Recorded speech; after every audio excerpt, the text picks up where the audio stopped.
Then in 2022, what was requested is 30 billion for indirect contributors only. There was no request for benefit packages. And then in 2023, 69.51 billion was requested, and 34.99 billion of that was for benefit package improvement under the UHC Act. These requests were not approved despite the efforts of the chair to try to assist PhilHealth at that time. But what I'm trying to emphasize now is that since 2021, there were these budgetary requests. So it came as a shock to this representation when I heard that PhilHealth had committed almost 89 billion, despite the fact that in the past years, PhilHealth had been requesting for more budget for benefit package improvement, and we were not able to give it. The reason is always budgetary constraints. So I'm assuming that these benefit packages were left maybe not unfunded, but not funded to the extent that PhilHealth would want it to be funded. And yet, namigay tayo ng pera. So it's very, very confusing to me how that happened. And then I'll just add to this the COA report that said that the requirements for benefit packages to be adopted by PhilHealth in response to the Responsible Parenthood and Reproductive Health Act, which is my law, has also not materialized. And these are serious gynecological conditions. So later on, I will also ask you to report on that, because it's very easy for us to hear a story about a woman dying from breast cancer. It's I believe the top female cancer killer. But there are other serious gynecological conditions that are unfunded, and you need to justify why you're able to commit 89 billion when these commitments under existing laws have not been met yet. I do not want to hear that there is a provision in the GAA that requires you to remit unused funds, because the point is it should have been used. That is my question. Why was it not used? Why were these funds not turned into benefit packages that could have been used? Because it's so easy to pull out people off the streets who will tell you that they went to a hospital and the particular condition that they have or their loved one had, hindi pasok sa PhilHealth benefits or kulang. So that is the question I need answered later on, because I will give the floor right now to Senator Bongo. Okay? Thank you very much, ma'am. We noted on all your queries. We will put together answers and we will revert. Also, ma'am, just wanted to highlight, although we will prepare all the answers to the question, there currently, I'm sure you're aware, ma'am, there is a case pending with the Supreme Court, no, on the 89.9 billion, no. It's currently ongoing. Just wanted to mention that, ma'am. Thank you very much. Thank you. In context that this is a budget hearing and certain statements were made in the budget hearing, and so in this budget hearing I also want clarifications on that. Yes, ma'am. Thank you, ma'am. Floor is yours, Senator Go. Salamat, Madam Chair. Balikan ko lang yung issue about this 89.9 unused funds. President Emmanuel Ledesma, kung sakaling yung 89.9 na walang excess kayo, kukunin kaya ng National Treasury yun? I'm not sure of the answer po. Oh, hindi ko po alam po. So ibig sabihin, hindi niyo muna ginamit yung pera ninyo. Doon namin na-discover na meron pa pala kayong 500 reserve fund. Alam mo, ganito pong storya niyan, Madam Chair. We had about 9 hearings na po about HEA, including the 3 about PhilHealth. Including your resolution, kasama natin dito, about the unused 89.9 funds. Doon po natin na-discover na aside from 89.9 unused funds na itatransfer sa National Treasury, meron pa pala silang 500 billion na reserve fund. Habang ang mga kababayan natin nag-iingalo, walang pambayad sa ospital, nagmamakaawa, tapos kayo sobra-sobra yung pera ninyo.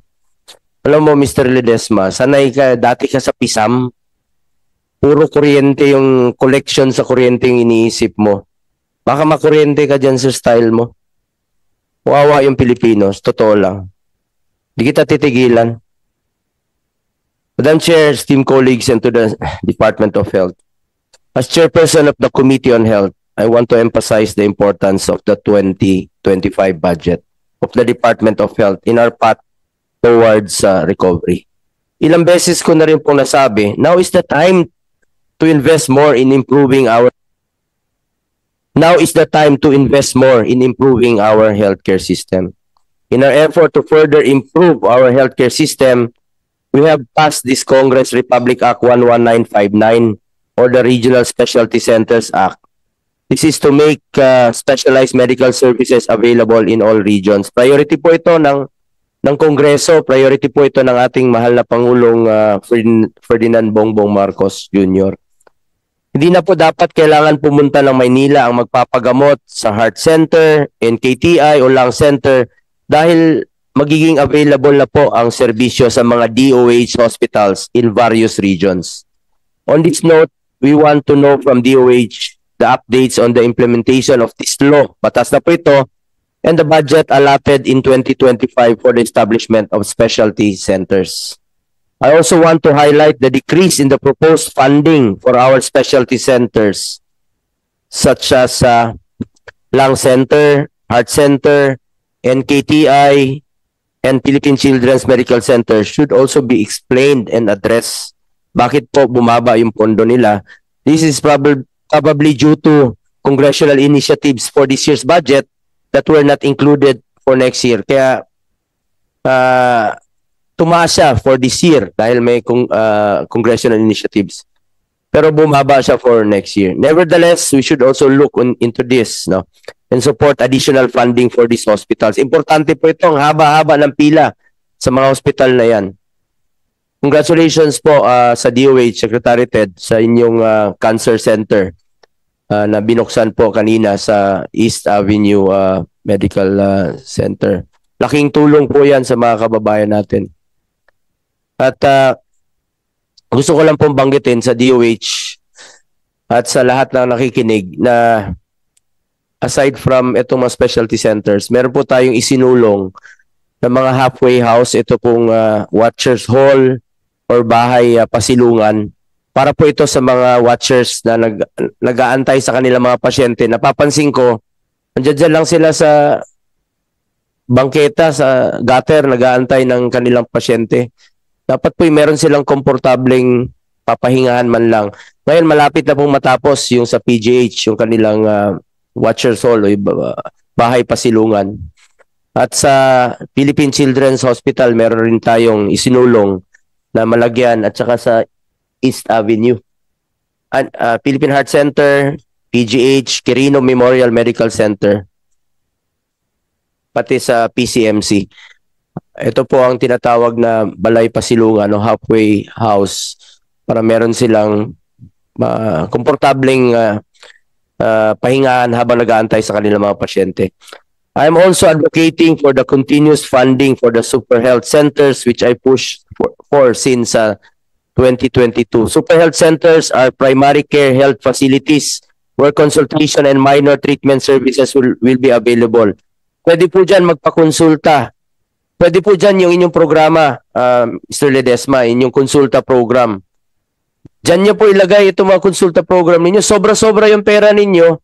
Ba't hindi nyo ipa-accredit yung mga health centers, super health centers, mga hospital para may malapitan po yung ating mga kababayan? Gamitin nyo muna yung pondo ninyo para hindi mawalis ng national government. Mas makakatulong po ito, early detection, mas alam po ng doktor yan. Mas makakatipid po kayo pag early detection at prevention para hindi lumala ang sakit. Sana po'y patuloy itong masuportahan sa 2025 budget, itong mga super health centers. Bukod sa sapat na pasilidad at equipment, kailangan din nating pagtuunan ng pansin ang human resources o ating healthcare workers. Through our hearings, nakapag-hearing na po tayo ng siyam na hearing sa Committee on Health, we were able to press DOH and DBM to release funding for the health emergency allowance or HEA po ng ating mga healthcare workers who served during the pandemic. Services rendered na po ito, pinagpawisan nila, pinagpaguran po nila. Kailangan pa ba nila magmakaawa? Buti na lang po nag-hearing tayo, at least narinig po ang kanilang hinaing. Kahit saan po pumunta, ang sigaw nila, pagsalubong pa lang sa akin ng mga health workers, ang sigaw, HEA, HEA. Kailangan pa ba nilang magmakaawa? Pinagpawisan nila yan. Services rendered po yan. At salamat sa DOH at DBM na rinig nyo po. Sulit po ang pangungulit natin. At ayon sa DOH, ongoing na po ang pagbayad sa unpaid HEA. At before the year ends, at nangako kayo, sabi nyo nga, before the end of October, ay fully paid na po ito at na-reconciled na po inyong mga records. But now, meron po mga appeals, no? I want to bring to the attention of this committee, around 4.9 billion is still needed to cover the appeals made by some health workers. Nabuhayan po sila ng loob nung nakita nila, nababayaran po sila.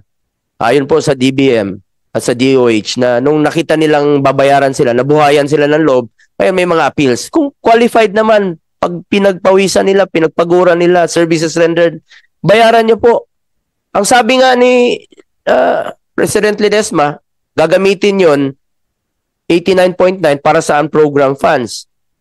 Baka pwede namang bigyan ng prioridad ng DBM ang unprogrammed funds ninyo sa Executive Department. Unahin nyo pong bayaran itong mga health emergency allowances po ng ating mga health workers. Bigyan nyo ng prioridad.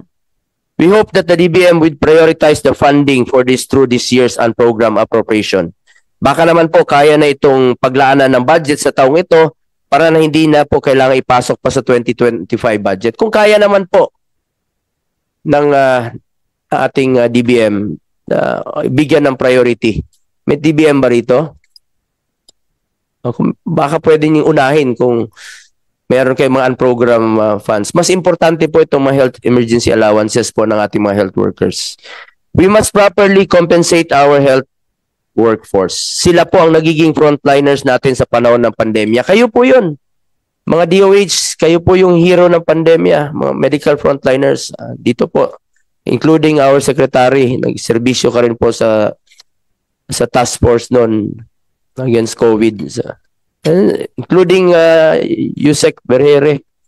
Siya yung naging muka ng pandemya. Araw-araw natin nakikita. Salamat sa inyong serbisyo, lahat ng mga taga-DOH.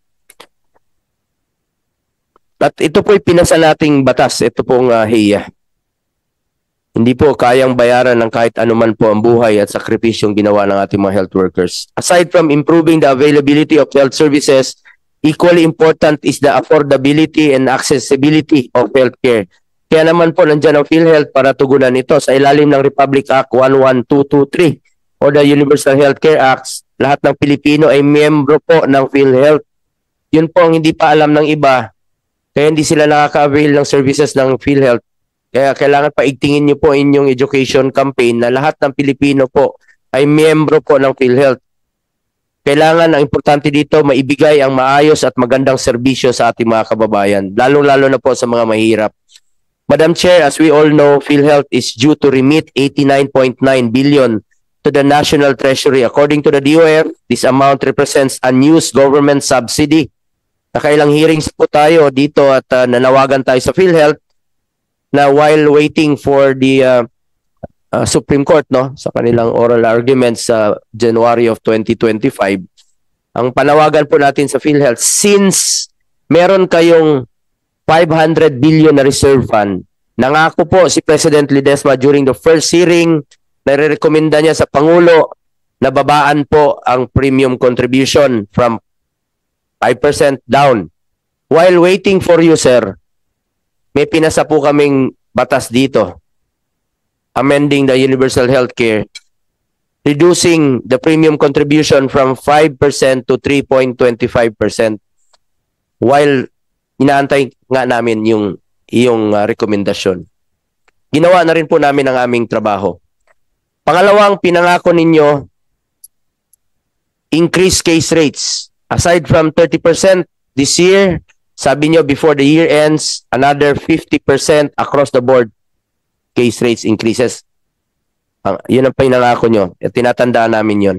Pangatlo, expand benefit packages. Napakarami po dyan ng mga benefit packages na pwede nyo pong isipin pa. Halimbawa, sa mata, prevention po yun para hindi lumala yung sakit ng mga sa bata pa lang. Prevention na po yun, early detection na may diferensya sa mata.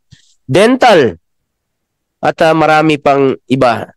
Isipin nyo po, ang dami pong sakit na dapat ninyong tugunan. Buti sana kung wala kayong pondo. Andiyan dyan yung pondo eh. Hindi nyo kailangan magtipid. Ibalik nyo po sa taong bayan yung pera nila. At pang-apat po, out of pocket expenditures talaga. Tulungan niyo po ang DOH, huwag kayo masyadong umasa sa medical assistance program po ng DOH. Kung mas malaki ang contribution ng counterpart ng PhilHealth sa pagpapalabas ng hospital billing, mas mapabawasan po ang problema ng DOH, mas magagamit pa nila yung pera nila sa ibang mga kababayan nating mahirap na nangangailangan po ng tulong. Marami na pong naipangako ang PhilHealth at salamat sa inyong napagkasunduan na po ng inyong board na yung nirekomenda natin yung i-scrap na po yun. Tanggalin na po yung single period of confinement policy. Napaka-illogical, napaka-kalokohan po ng pulisya ngayon na bawal i-cover within 90 days ang same na sakit. Ano yan? No repeat sakit policy. Ako, masintabi po sa kumakain. Kumakain ako sa tabi-tabi. Kumakain ako ng street foods, quick. Kung nagka-diarrhea ako ngayon, na-admit ako after 2 weeks, bawal na muli ma-cover ng PhilHealth. Mga nag-bleeding, buntis, maselan, bawal po i-cover within 90 days. Pneumonia, bawal po i-cover daw dahil dyan sa single period of confinement policy. Kalokohan yan. Salamat. In-scrap nyo na, tinanggal nyo na.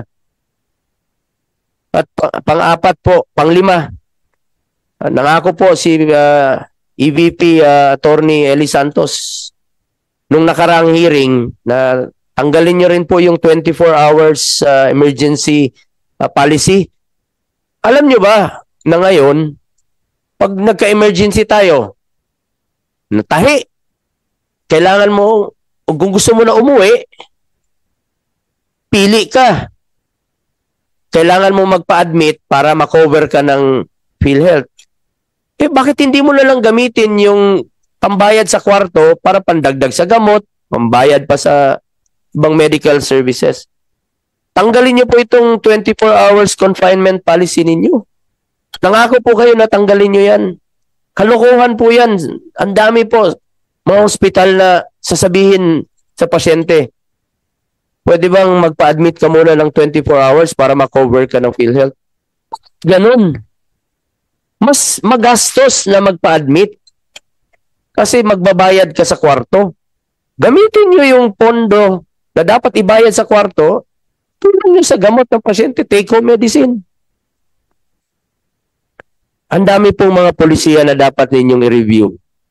Ito pong single period of confinement policy, sabi ninyo, 2013 pa itong pulisiyang ito.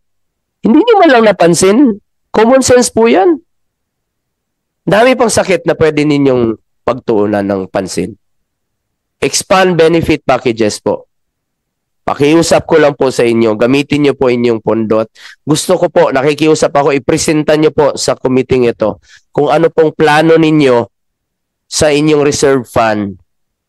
Okay lang naman magkaroon tayo ng reserve fund. Kailangan yan if ever may pandemya ang darating sa buhay natin. But planuhin nyo po kasi humihingi kayo ng pondo, ng subsidy every year dito. Anong point na hihingi kayo ng subsidy and at the middle of the year, ipapabalik ng National Treasury? Bakit pa kayo humingi? Kung ibabalik nyo rin sa National Treasury, ang dami pang importanteng paglalaanan po ng pondo. Kaya just a reminder, Mr. Ledesma, marami po kayong pinangako. Implement a substantial increase in the benefit packages for the top 20 mortality diseases in the Philippines such as heart diseases, diabetes, respiratory diseases, and hypertensive diseases by December 31, 2024. Increase and adjust case rates by 50% across the board by November 30, 2024. Next, expand and improve benefit packages, including dental benefit package, outpatient drug benefit package, or libreng gamot, coverage for optometric services, assistive devices such as wheelchairs and crutches. Bumili kayo dyan, tulong nyo sa mga mahirap. And coverage for emergency outpatient services in accordance with Section 7 of Batas Batas Pambansa number 702 as amended by Republic Act 10932. Sa dami po ng inyong ipinangako, mukhang ayaw mo nang pansinin yung committee. Nung huling committee hearing po, Mr. Ledesma, October 2, kayo po ang nag-set ng meeting na yon. Kayo po ang tinanong ko for the record kung kailan kayo available. Dahil nire-respeto ko po ang schedule ninyo kung kailan kayo available. Tinanong namin kayo. Ang sinabi ninyo, available kayo no October 2. 2 hours prior to the hearing, sasabihin mo hindi ka makakapunta. Nag-submit ka ng medical certificate dated October 1 showing recommendation of his physician to have a bed rest for 2 days. Per 2 hours mo binigay sa amin. Respeto naman po, Mr. Ledesma, kung gusto mong respetuhin ka rin po. Respeto lang po hinihingi ko kung gusto mong respetuhin ka. Bakit nung October 3? Tingnan nyo, kung sakit yung likod mo. Ito ang picture.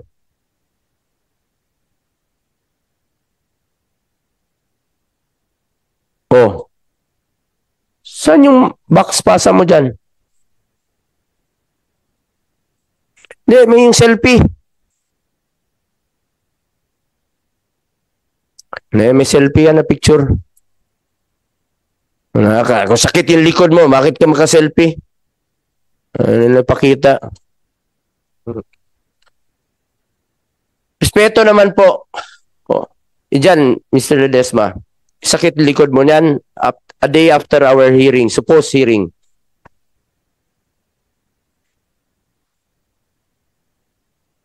Importante yung tinalakay natin dito.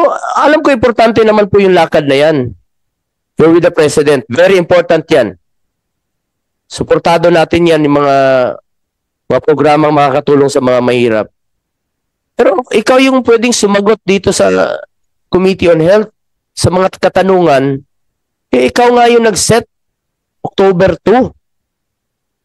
Respetuhin mo naman yung komite. At papatawag natin yung nag-issue ng medical certificate dito sa Committee on Health kung totoo ba na na-check up kanya. Marami na pong naipangako, Madam Chair. At ngayon, humingi na naman ng 74 bilyong subsidy mula sa gobyerno habang napakalaki pa po ng reserve fund, 500 billion. It is incumbent upon us to secure the commitment of PhilHealth before approving additional funding to be given once again to PhilHealth. Baka ipunin lang nila ng ipunin ng pondo na binibigay natin sa kanila at makalimutan na nila ang pangunahing mandato nila ay ang suportahan ng ating mga kababayan sa kanilang pangangailangang medical. PhilHealth po ay para sa health. Kaya nga po, PhilHealth. Gusto ko rin po explain nyo na mabuti sa publiko bakit yung Provincial Health Officer ng Camarines Norte nagkasakit siya. Binawas sa sweldo niya 200,000. Nagtatrabaho siya as Provincial Health Officer ng Camarines Norte. Nung nagkasakit siya, 4 million ang binawas, 27,000 lang sa PhilHealth. Nung nagkasakit siya muli, 6 million ang hospital billing niya, ang binawas 29,000 lang. Namatay na siya, lugi pa siya sa binayad niya na contribution niya sa kanyang sweldo. Baka pwede niyong silipin po ito mismo, Mr. Ledesma. Bakit nagkaganon? Pati yung empleyado ninyo sa Capi, sa Rojas, 800,000 yung billing niya, ang nabawas 30,000 lang. Tingnan nyo pong mabuti. Baka pwede nyo ma-adjust inyong case rates. Moreover, Madam Chair, before approving their budget in the committee level, I want PhilHealth to sign a commitment letter detailing the promises they made during the committee hearings and other items pursuant to the mandates given to PhilHealth. Madam Chair, kung hindi kaya ng PhilHealth sagutin ang gastusin sa ospital, lumalapit ang mga pasyenteng walang pambayad sa mga medical assistance program ng gobyerno. Kaya po, importante na masuportahan ang mga medical assistance programs ng DOH. So we sponsor the passage of Republic Act 11463. Ito pong Malasakit Centers Act last Congress, including you as isa sa mga sumuporta at naging co-sponsor, to make access to medical assistance easier and more convenient.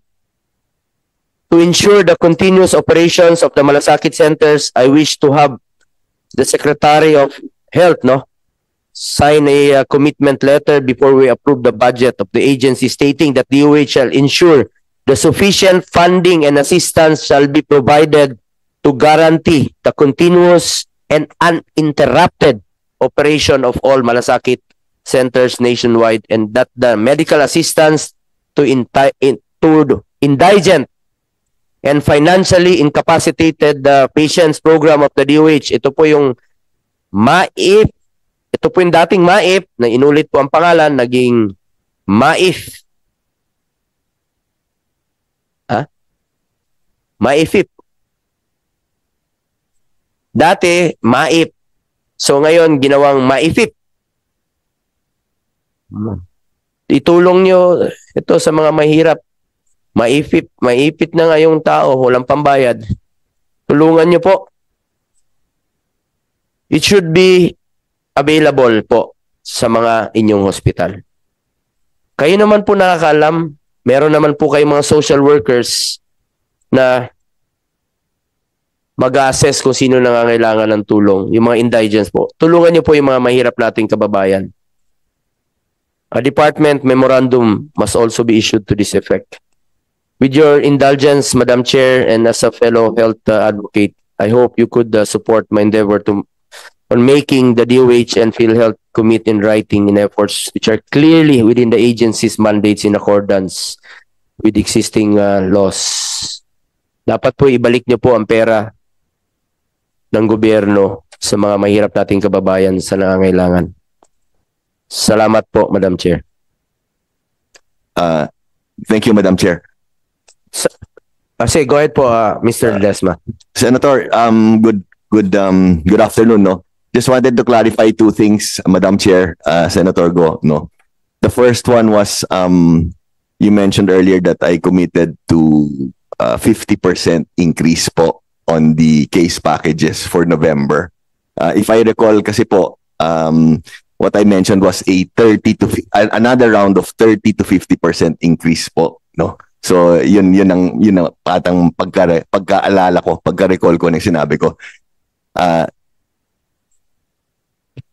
Kita mo ngayon, i-review natin yung video nung nakaraan. Kaya nga tinawag kita na boy promise eh. Kaya kita tinawag na boy. Di ba sabi mo, cross my heart. Okay. Anyway, nag-promise ka po, i-review ko yung transcript. Okay po. If it was televised live, sinabi niyo po 50%. Anyway. Yes. Well, okay. Anyway po, if it will be shown that I committed 50, then we leave it at that po. I just wanted to clarify, no. But if you're saying po, it was really 50, we can review the yes po. The records. Yes po. The second one, yes po. Thank you, Your Honor, Madam Chair. The second one po was you mentioned kasi earlier the top 20. We will adjust the top 20 most common diseases. Again, maybe with your permission, Your Honor, if we can review it. What I mentioned was, and I mentioned earlier in the benefit plan which I presented this morning, it's actually not 20, it's top 10. Okay. Top 10 most common diseases po. Because po, the reason why it's top 10 po is because this top 10 comprise almost 80% of the total case packages po. So it was really 10, hindi po 20. Okay. But again po. Okay po yun, top 10. Yun yung pinangako nyo, top 10. Anyway, our suggestion here is kung maaari, no, na aside from the 10, make it 20. Dahil sobra naman po yung pondo ninyo. Kung maaari lang. Since you told us that you have a pending 9,000 case rates for review. Di ba sabi nyo? Am I correct? Actually, ang sinabi ko po, there are total of Tama ba ako? Sinabi nyo, there are total of 9,000 Yes. case rates for review. Yes po. Ongoing, kaya ganun kadami. Yes po. O, ano ba naman yung 20? Ano ba naman yung 20 sa 9,000 na nire-review ninyo? But What is 20 sa 9,000 case rates? Ibig ko sabihin kung regardless of 10 ang pinangako mo, if you can make it 20, then maraming salamat po. Since sinabi nyo na 9,000 yung nire-review nyo na case rates, alam mo Mr. Ledesma, can I just clarify something? Parati po, kahapon, naging speaker po ako dun sa newborn screening society. Eh, kailangan pa ba nilang lumapit sa akin para iparating sa inyo na hindi sila kasama rito sa case rates? Ba't kailangan pa nilang iparating sa akin? Pero naintindihan ko kayo, since sabi mo, 9,000 nga yung case rates na nire-review ninyo. So, kulang yung panahon ninyo. Pero nakikiusap na lang po ako sa inyo. Please, bilisan nyo na lang po since marami po ito. Kung kaya nyo ng 10 top 10 itong diseases, no? Killer diseases. O kung kaya nyo gawing 20, gawin nyo po. Sobra nga yung pera ninyo. May pera kayo eh. Ang problema, kung wala kayong pera, bumalik kayo dito, sabihin nyo sa mga senador na, sorry, wala kaming pera, hindi namin magawa ito, at hindi namin ma-increase ang case rates, hindi namin ma-expand ang benefit packages dahil wala kaming pondo. Pag sobra nga yung pondo ninyo, pwede nyong gamitin muna po ito. Ang question dito, nasa budget hearing po tayo, you are asking for the approval of the 74 billion ng PhilHealth. Eh, nandiyan pa nga po yung 500 billion na reserve fund ninyo. Ang pakiusap ko lang po sa inyo, sir, alang-alang na lang po sa mga kababayan nating mahirap. Please, mag-isip pa kayo ng mga benefit packages in accordance with our existing laws. Kung kaya naman, legal naman, gawin nyo na lang po. Gawin nyo na lang po. Alang-alang na lang sa mga kababayan nating mahirap. Ako na pong nakikiusap sa inyo. Bumababa po ako. Alam ko yung nararamdaman at paghihirap po ng taong bayan. Tinanong nga kita, pumunta ka ba sa mga ospital? Binisita mo ba? Hindi mo naman, hindi mo alam. Sabi ko, nagkasakit ka na ba no? Na-avail mo? Hindi. Eh, hindi mo na-experience ang paghihirap ng Pilipino. Eh, marami naman po kayo dyan. Maraming experts dyan. Konsultahin niyo po.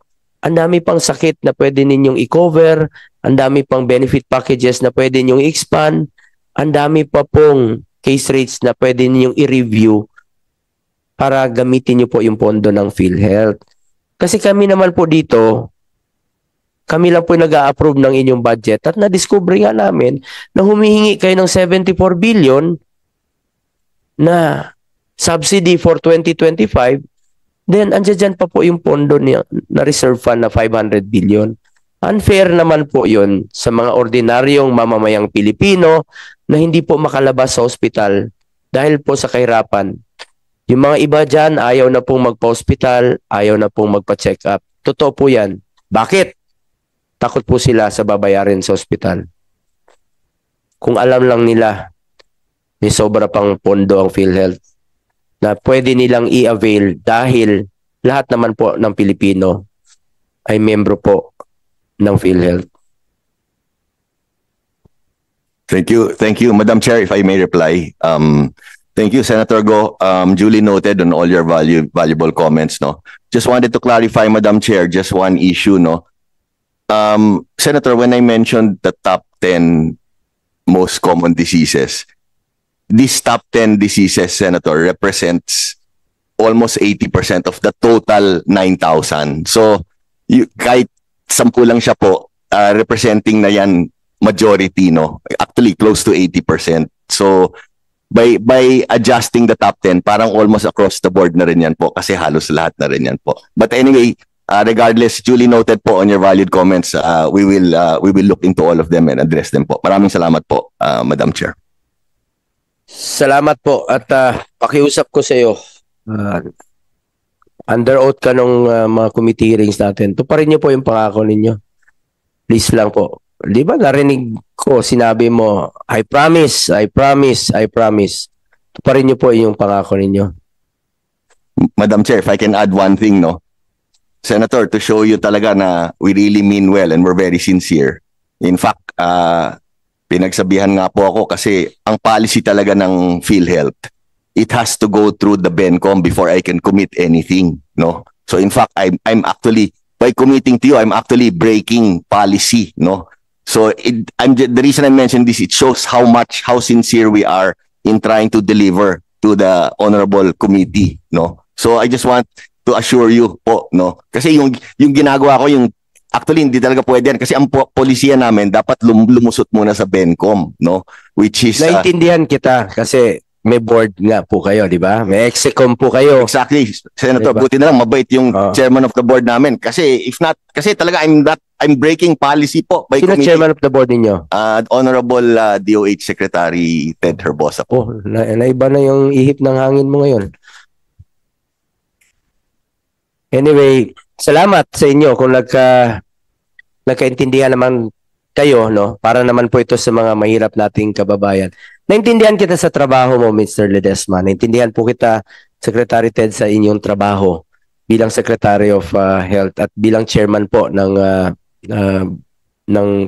Board of Directors. Mr.